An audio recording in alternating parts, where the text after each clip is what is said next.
times I had a request. Let me start by thanking the boys. My boys are very dear, and I really love them. They know that. And one thing that I really appreciate them for is, in other schools, people see sanitary towels to be very secretive things, and it's something that should be covered. But I want to really appreciate them in this school. It's a very normal thing, and when we dish them out to the girls, we'll tell them this is a normal thing, and they carry them to the hand, and the boys appreciate. We tell them, if by accident a pad drops for a girl, you don't have to laugh. Just tell her, please pick your whatever. And they have been doing. I love them. They see these girls as their sisters. Now they were putting, being that these things fall in my docket as the deputy and also as a lady teacher, I'm the one who issued them. So the boys have been nagging me and saying, Mom, you really neglect us. And I was telling them, my sons, what do I do? And they're telling me, Madam, we also need boxers. And I want to thank God this morning that their prayer has been heard through another direction, that the boxers have now come to the girls. It is true, Mr. Protas, that these boys don't have innerwears.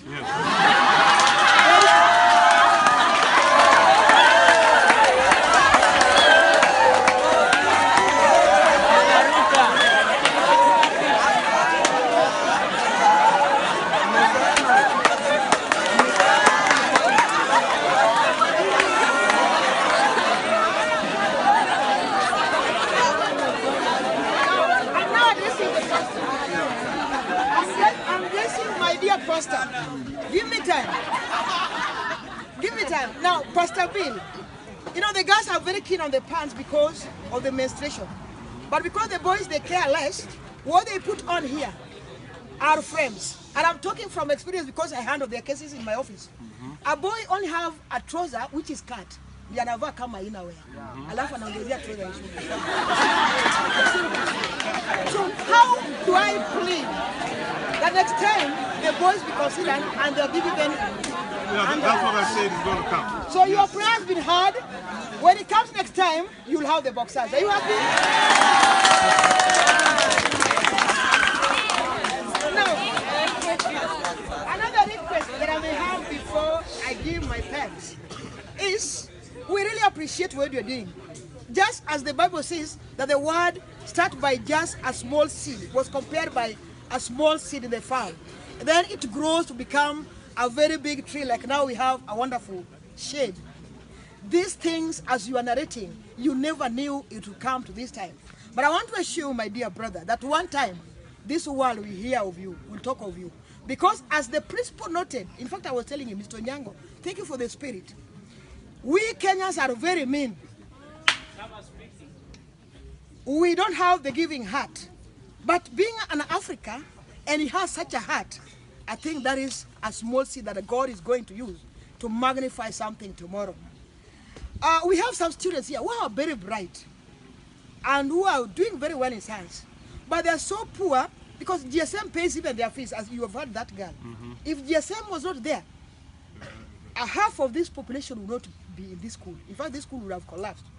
But we thank the group of Pastor Tom and Pastor Bishop Owala for the work they are doing here. They are doing it undiscriminatively. They only take the bright student and they support, and we are very happy. But this same bright student, because they are paying fees, they cannot even afford calculators.